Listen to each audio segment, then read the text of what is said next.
केंद्रीय गृहमंत्री अमित शहांच्या महाराष्ट्र दौऱ्याचा शेवटचा दिवस आहे। या दौऱ्यात ते नाशिक आणि त्यानंतर कोल्हापुरात जाणार आहेत। ते नेते आणि पदाधिकाऱ्यांसोबत चर्चा करणार आहेत। नाशिकमध्ये उत्तर महाराष्ट्रातील प्रमुख नेते आणि पदाधिकाऱ्यांसोबत त्यांची बैठक होणार आहे आणि त्यानंतर ते कोल्हापूर दौऱ्यावरती प्रथम अंबाबाईचं दर्शन घेतील आणि मग पश्चिम महाराष्ट्रातील महत्त्वाचे नेते आणि पदाधिकारी यांच्यासोबत बैठक होईल। त्यानंतर कोल्हापुरातील रुग्णालयाचा भूमिपूजन सोहळा अमित शहांच्या हस्ते पार पडेल।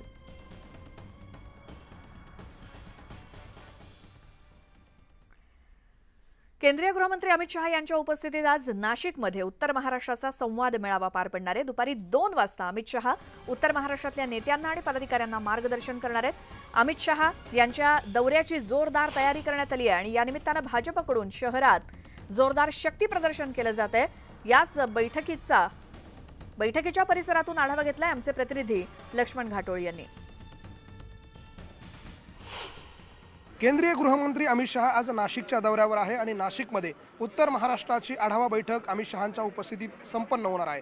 या बैठकीच्या निमित्तानं भारतीय जनता पक्ष येणाऱ्या विधानसभा निवडणुकीचं रणशिंग फुंकणार असल्याची चर्चा आहे आणि त्या सगळ्याच्याच अनुषंगानं एक जोरदार तयारी या बैठकीच्या पूर्वी करण्यात आलेली आहे। आपण ज्या ठिकाणी ही बैठक होणार आहे त्या ठिकाणचा हा पोलिसांचा देखील बंदोबस्त बघतोय। केंद्रीय गृहमंत्री असल्यामुळे एक मोठा आणि चोख बंदोबस्त जो आहे तो पोलिसांकडून तैनात करण्यात आलेला आहे।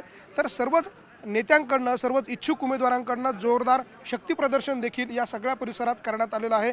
नरेंद्र मोदी असतील, त्याचबरोबर मुख्यमंत्री एकनाथ शिंदे असतील, देवेंद्र फडणवीस असतील, अजित पवार असतील, यांचे देखील काही फोटो जे आहे विकास कामांचे ते अशा पद्धतीनं प्रवेशद्वारावरती लावण्यात आलेले आहे। भाजप कार्यकर्ता संवाद बैठक जी आहे ती या ठिकाणी होणार आहे। उत्तर महाराष्ट्रातल्या प्रमुख नेत्यांच्या उपस्थितीमध्ये आणि पदाधिकाऱ्यांच्या उपस्थितीमध्ये ही बैठक होणार आहे आणि या बैठकीपूर्वी जोरदार शक्ती प्रदर्शन जे आहे ते इच्छुक उमेदवारांकडून केलं जाते। आपण जर ही दृश्य बघितली तर ह्या दृश्यांमध्ये अगदी स्पष्ट आहे प्रत्येक इच्छुक उमेदवार जो आहे त्यांनी या परिसरामध्ये मोठमोठे होर्डिंग लावलेले आहे। अमित भाई शहा यांचं स्वागत करणारे हे होर्डिंग जे आहेत ते लावण्यात आलेले आहे आणि त्यांच्या स्वागताच्या निमित्तानं एक जोरदार शक्ती प्रदर्शन जे आहे ते इच्छुकांकडून देखील केलं जात आहे, शक्ती प्रदर्शन केलं जात आहे।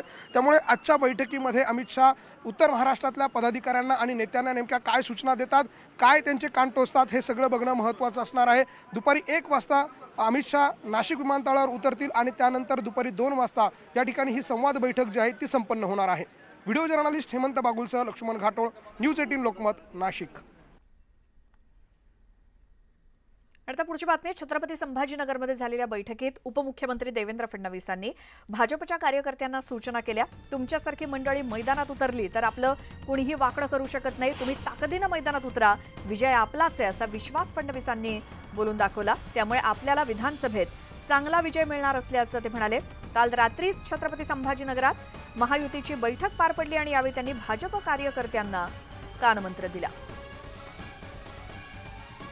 कशा प्रकारे बदलता येतं, कशा प्रकारे करता नीट माहिती आहे। तर तुमच्यासारखी मंडळी जर मैदानात उतरली साहेब, काही कोणी आपलं वाकडं करू शकत नाही। या ठिकाणी चांगल्या प्रकारचा विजय आपल्याला मिळेल आणि म्हणून आज एवढं सगळ्यांना आलो आहे, ताकदीनं मैदानात उतरा, पुढे आपलाच विजय होणार आहे। एवढंच बोलतो आणि माझं बोलणं संपवतो।